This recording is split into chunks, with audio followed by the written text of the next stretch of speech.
Hi everybody, this is Saurabh Gupta. आपके मेरे YouTube channel कोकोस्ट education में बहुत बहुत स्वागत है।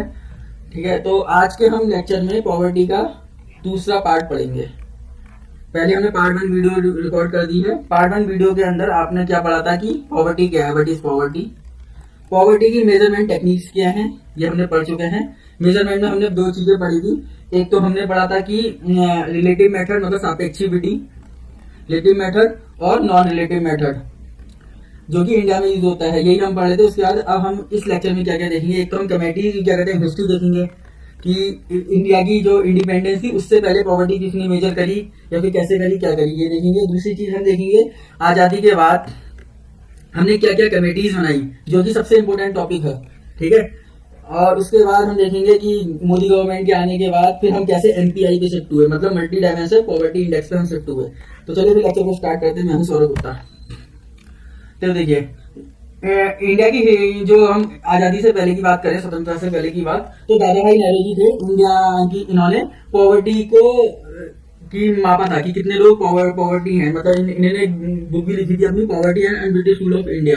ठीक है, तो इन्होंने अपनी हमारी जो इंडिया की जीडीपी कैलकुलेट करी थी सबसे पहले, वो भी इन्होंने ही करी थी। वो करीब 1800 कुछ के आसपास करी थी, लेकिन यहाँ इन्होंने 1901 में करी थी जो इन्होंने पॉवर्टी को मेजर किया था ना। तो हालांकि साइंटिफिक मेथड से कोई मेजर नहीं किया था, तो मतलब नॉर्मल तरीके से मेजर किया था। वो साइंटिफिक मेथड से जो मेजर कर रहे थे, जो हमारी आने वाली कमेटी है उन्होंने किया था। इनकी क्या, इन्होंने क्या क्या बोला था, देखिए।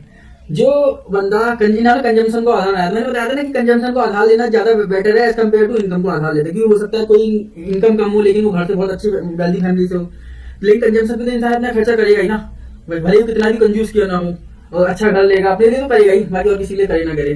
तो अगर कोई 1827 कैलोरी पर डे ले रहा है उस समय, तो इन्होंने बोला कि उससे नीचे ले रहा है तो वो गरीब है। और इन्होंने बेस किसको माना था, रोटी कपड़ा मकान। ये इन्होंने की मूलभूत आवश्यकताएं क्या क्या हो सकती है किसी इंसान की, रोटी कपड़ा मकान।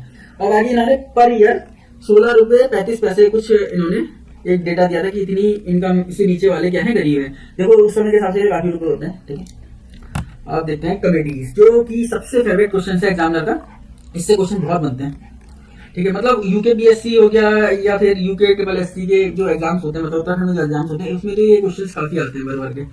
तो आप अपने हिसाब से देख सकते हैं। ठीक है, तो पहली जो कमेटी बनी थी वीएस मेनहास कमेटी बनी थी। इन्होंने साइंटिफिक मेथड के जरिए इंडिया की पॉवर्टी के लिए कैलकुलेशन की थी कुछ। ठीक है, इन्होंने क्या बोला था कि अगर कोई व्यक्ति रूरल एरिया में, मतलब कि गाँव में कोई व्यक्ति 240 रुपए पर ईयर कमा रहा है, से नीचे कमाता है, और अर्बन में 270 से नीचे कमाता है, वो गरीब है। देखो उस समय के हिसाब से ये इन्फ्लेशन बहुत हो गया, तो उस समय के हिसाब से ठीक ही होंगे वैसे, क्योंकि उस समय जो गवर्नमेंट एम्प्लॉय की सैलरी थी वो 3 डिजिट में थी, मतलब जो लास्ट सैलरी थी वो 999 रुपए थी। हालांकि इंदिरा गांधी आई थी, उसके बाद से सैलरी भी बढ़ी थी। अब जो ये कमेटी थी तो उन्होंने क्या बोला था, इन्होंने आधार लिया था बेस इनकम को लिया था, जो कि मैंने बोला कि इनकम का मेथड ज्यादा वायबल नहीं है। फिर उसके बाद अर्थन डांडे का कमेटी आती, ज्यादा इंपॉर्टेंट नहीं है ये, उसको इसका मेरे को याद नहीं आ रहा, लेकिन 79 से पहले और 62 के बाद ही होगी। इन्होंने बोला था कि आप बेस के लो, कंजम्पशन को लो, और इन्होंने क्या बोला 2250 कैलोरी पर डे होना चाहिए, कि इससे नीचे जो है खा रहा है, इतनी भी कैलोरी नहीं ले रहा कोई इंसान, तो वो गरीब है। फिर उसके बाद आती है मेन सबसे इंपॉर्टेंट कमेटी। ठीक है, जो कि सबसे पहले इन्होंने रूरल एरिया मतलब कि गाँव के लिए और अर्बन एरियाज के लिए अलग अलग कैलोरी लिमिट दी कि इतनी कैलोरी वाला गरीब है, ऐसे इतनी अर्बन के लिए इतना है, रूरल के लिए इतना है। ठीक है, तो ये इसका नाम है वाई के अलग अलग, मतलब अलग अलग आप ऐसे समझ सकते हैं। रूरल के लिए इन्होंने 2400 कैलोरी दिया और अर्बन के लिए इन्होंने 2100 कैलोरी पर डे। ठीक है, ये प्लानिंग कमीशन टास्क फोर्स थी। ठीक है, उसके हेड थे वाई के अलग। 1979 में इन्होंने अपनी रिकमेंडेशन दी थी। बाकी देखिए ये लखनऊ वाला कमेटी ज्यादा इंपॉर्टेंट नहीं है, लेकिन एग्जामिनर की फेवरेट कमेटी है। क्यों है अब ये तो एग्जामिनर ही जाने। ठीक है, लेकिन इनकी कोई रिकमेंडेशन कोई भारत सरकार ने मानी भी नहीं थी, कुछ ऐसा कुछ नहीं था, खाली इन्होंने अपनी बस थोड़ी राय दी थी कि हमें रोटी कपड़ा में कंजप्शन सिर्फ ये नहीं देखना चाहिए कि इसी को बेस माने कि रोटी मान लो, कपड़ा मान लो, मकान लो, उससे भी चीजें हेल्थ है, एजुकेशन है, ट्रांसपोर्ट है, ठीक बहुत सारी चीजें है ना। तो इन्होंने कहा इसी को बेस में मानो कि इससे आगे भी बढ़ो। ठीक है, और इन्होंने बोला था कि जो हमें क्या कहते हैं पॉवर्टी मापनी है तो W consumer price index CPI के बेसिस पे हम नापे। इनकी ये भी रिकमेंडेंसी लखनऊ वाला ये कमेटी आती है, तो आप इसको ध्यान रखेंगे लखनऊ वाला कमेटी। अब देखिए सबसे मेन कमेटी आती है सुरेश तेंदुलकर कमेटी। अब देखो जो कमेटीज है ना, कमेटी सरकार बना क्यों रही है, सरकार को गरीबी खत्म करनी है, या आप ये भी कह सकते हो गरीबी खत्म तो करनी है, साथ में ना गरीबी कम भी दिखानी है। तो इनकी एक मोटिव ये भी रहता है कि हम ऐसा कोई मेथड इजाद कर लें जिससे कि गरीब लोग, जो गरीब हैं वो गरीब सो ना हो, वो अमीर सो हो। ठीक है, तो ये सब कमेटी यही काम करेगी। देखो तेंदुलकर कमेटी यही काम करती है। हालांकि एग्जाम में आप ये सब लिखना मत कभी भी, मैं आपको बता रहा हूँ। ठीक है, तो तेंदुलकर कमेटी ने इन्होंने क्या किया, देखो इन्होंने ये बीपीएल लाइन है, बीपीएल लाइन से नीचे वाले बंदे और बीपीएल लाइन से थोड़े से ऊपर के बंदे, तो इन्होंने ये इसका वो बना लिया, यहाँ पे ये बना दिया, इनका कंजम्पशन बिहेवियर चेक किया कि ये कैसे कैसे कंजम्पशन कर रहे हैं। उस बिहेवियर के हिसाब से इन्होंने डेटा यूज करा था एनएसएसओ का 2011 का कंजम्पशन पैटर्न को। इन्होंने देखा कि कंजम्पशन पैटर्न में सिर्फ रोटी कपड़ा मकान नहीं है, मैंने क्या बोला, एजुकेशन भी आ गई है, कोचिंग भी आ गई है, ट्रांसपोर्ट भी आ गई, बहुत सी चीजें आ गई हैं। तो इन्होंने क्या करा कि इसको, जो हमारा मेथड था ना, कैलोरी इंटेक पे बेसिस था हमारा कि इतनी कैलोरी है तो गरीब है, इतनी कैलोरी अमीर है करके ना, तो इसको इन्होंने डीलिंग कर दिया। इन्होंने क्या, अब इनको बेस इन्होंने बढ़ा दिया एक तरीके से, बेस तो बढ़ाया, लेकिन इन्होंने आगे देखो आप क्या होता है।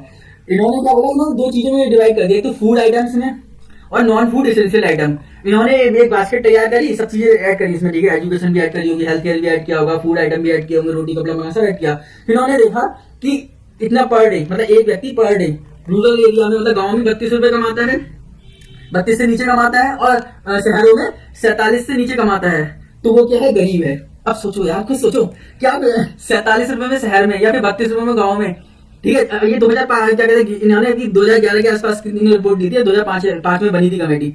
तो उस समय भी ये सफिशिएंट है कि डिग्निटीफुल लाइफ आप जीरो इतने रुपए में, ठीक है ना। लेकिन इससे क्या हुआ, सरकार का फायदा हुआ, इम्पैक्ट क्या हुआ कि इंडिया की पॉवर्टी डिक्लाइन कर गई। 2004-5 में जो कि हमारी पॉवर्टी थी कि 37.2% थी, अब इन्होंने मेथड ही ऐसा कर दिया, तो अब इंडिया की पॉवर्टी कितनी रह गई, 21.9%। ठीक है, ऐसी देखो जैसे रूरल में कितनी थी, 41.8% थी, और 25.7 रह गई वहां पे। अर्बन में मतलब ये अपने हिसाब से कम हो गई पॉवर्टी। ठीक है, लेकिन लोगों को तो गुस्सा ही आएगा ना कि यार 47 रुपए डिग्निफाइड लाइफ देख रहे हो आप लोग, क्या ये कोई हद होती है यार। ठीक है, तो अब ये रिपरकशन हुए, तो सरकार ने क्या करा, आनंद फानंद में रंगराजन कमेटी बना दी। ठीक है, अब देखो ये 2012 में रंगराजन कमेटी बनाई, तो इन्होंने देखो कुछ इन्होंने, अब जो इन्होंने आधार बनाया था ना, कि इन्होंने तो ऑब्जर्वेशन ली थी कि बीपीएल के इस साइड के लोग हो गए और बीपीएल के उस साइड के लोग, इनको इन्होंने ऑब्जर्व किया, जब कंजम्पशन पैटर्न को ऑब्जर्व किया। देखो इन्होंने कंजम्पशन पैटर्न को ऑब्जर्व नहीं करा। ठीक है, इन्होंने अपने हिसाब से अपने आइडिया लगाया कि आज के समय में इतनी चीजें कितने में मिल सकती हैं, और इन्होंने क्लासिफिकेशन क्या किया ना, ये तो कह रहे थे फूड और नॉन एसेंशियल फूड में क्लासिफिकेशन। इन्होंने क्या करा, फूड नहीं, इन्होंने क्या, न्यूट्रिशियस फूड, ये नया टर्म आ गया, न्यूट्रिशियस फूड, मतलब कि हेल्दी फूड होना चाहिए, और क्वालिटी ऑफ डाइट के लिए न्यूट्रिशियस फूड, और नॉन फूड एसेंशियल आइटम में इन दो चीजों की क्लासिफिकेशन कर दिया। ठीक है, अब देखो नॉन फूड एसेंशियल आइटम में क्या आएंगे, क्लोथिंग आ गया, हाउसिंग रेंट आ गया, ट्रांसपोर्ट आ गया, फ्यूल आ गया, इलेक्ट्रिसिटी आ गया, एजुकेशन, ये सब आ गया। ठीक है, और इन्होंने भी एक बास्केट बनाई, और इन्होंने लिया कि रूरल के लिए 48 रुपए हो जाएगा कि पर पर्सन पर डे इतना कमाना चाहिए, तो इससे नीचे है तो गरीब है, इससे ऊपर है तो अमीर है। अर्बन में 67 है, हालांकि इन्होंने थोड़ा बढ़ाया, लेकिन इतना ही फिर भी सफिशिएंट है, लेकिन फिर भी स्टिल बेटर की क्या कहते हैं, सुरेश तेंदुलकर से। अब देखो, अब ये चीज है, इम्पैक्ट क्या होगा कि बीपीएल इंक्रीज हो गए, और सरकार को और ज्यादा पैसा खर्च करना पड़ेगा कि गरीबी हटानी है ना, तो गवर्नमेंट ने इस रिपोर्ट को एक्सेप्ट नहीं किया, ये तुम्हारे ऊपर फर्जी है, हटा दिया। तो इसके बाद जीएमपीआई स्टार्ट किया गया, और सबसे पहले कैलकुलेट किए, इन्होंने 3 डायमेंशन लिए थे, जो ह्यूमन डेवलपमेंट इंडेक्स के जो डायमेंशन थे ना, वही डायमेंशन है, हेल्थ हो गया, एजुकेशन हो गया, स्टैंडर्ड ऑफ लिविंग हो गया। अब इनके अंदर जो इंडिकेटर है वो 10 इंडिकेटर है। 10 इंडिकेटर में क्या क्या है, तो हेल्थ के अंदर न्यूट्रिशन और चाइल्ड मोर्टालिटी आता है। एजुकेशन में आते हैं, देखिए year of schooling, school attendance, ठीक है, 2 इसमें आते हैं, और 6 गरीब इसमें आते हैं, क्योंकि ये देखो स्टैंडर्ड ऑफ लिविंग में। ठीक है, cooking, fuel, sanitation, drinking water, electricity, housing, acid, देखो 10 है, ये पता नहीं 2 कहाँ से आ रहे हैं पता नहीं, लेकिन टोटल इनके 10 इंडिकेटर है। आप मतलब यही होता है, ईयर ऑफ स्कूलों में स्कूल अटेंडेंस होता है, ये बताइए, तो उसको हटाओ उसको। ठीक है, इनको मेजरिंग का तरीका होगा शायद ये, बाकी 6 इसमें है। तो ये इंडेक्स तैयार करते हैं एमपीआई के थ्रू, तो पता लगाते हैं कि कौन कितना गरीब है, अमीर है, अकाउंट रेशियो होता है इसमें मेथड। अब देखो इन्होंने क्या बोला कि यूएनडीपी और ओएचआई ने कि अपने देशों में भी आप लोग इस मेथड को यूज कर सकते हैं, मल्टी डायमेंशनल पॉवर्टी इंडेक्स। देखो मल्टी डायमेंशनल पॉवर्टी इंडेक्स लाने का मेन रीजन क्या था, देखो मान लो आप एज्यूम करो, ठीक है, हमारी बेसिक नीड्स क्या है, ट्रांसपोर्ट एक तरीके से बेसिक नीड है। मान लो 3 लोग हैं, ये समान पैसा कमाते हैं, ए बी सी, इनकी जो सैलरी बराबर है, मान लो 15,000 इसकी, 15,000 इसकी, 15,000 इसकी है।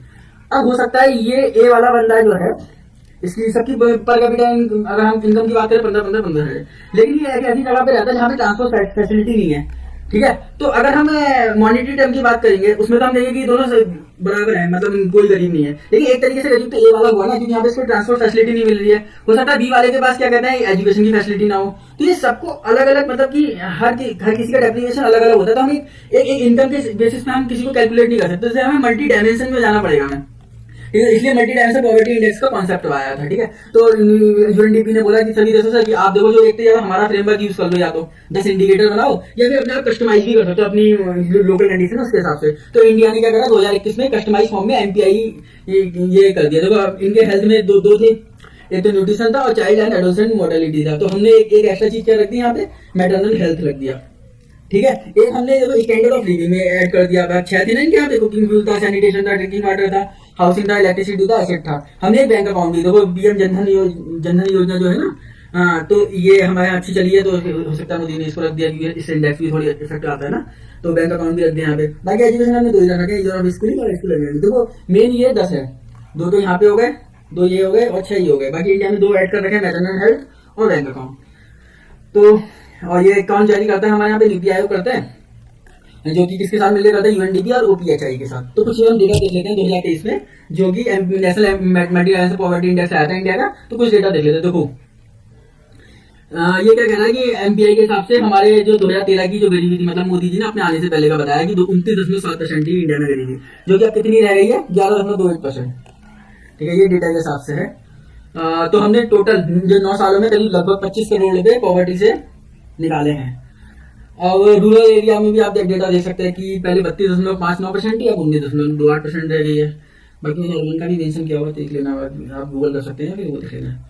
अब जो सबसे ज्यादा गरीब लोग हटे हैं, मतलब गरीबी से ऊपर आए हैं, गरीबी रेखा से, वो कहाँ पे आए हैं? सबसे ज्यादा डिक्लाइन देखने को मिला है उत्तर प्रदेश में, करीब 6 करोड़ के आसपास लोग, करीब बोल रहा हूँ मैं, 5.94 देख लेना बाकी। ठीक है, उसके बाद बिहार में आए, उसके बाद मध्य प्रदेश में आए। और इंडिया की जो ग्लोबल एमपीआई रैंक है 2021 में इन्होंने जारी करी थी, इंडिया की 66 रैंक है आउट ऑफ 109 कंट्रीज। ठीक है, अब आते हैं उत्तराखंड। देखो उत्तराखंड की जो गरीबी, उत्तराखंड वैसे भी रिलेटिवली कम गरीब है, मतलब और स्टेट्स के मुकाबले। तो यहाँ पे पॉवर्टी रेट में 9.67%, जबकि इंडिया का जो है 11.28% है। ये आता है क्वेश्चन।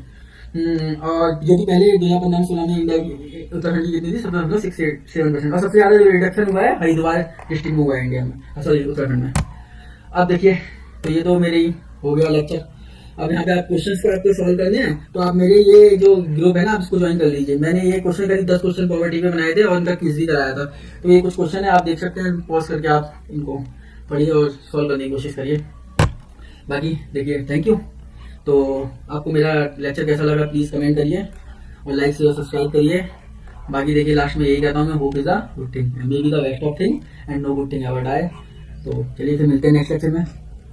Thank you.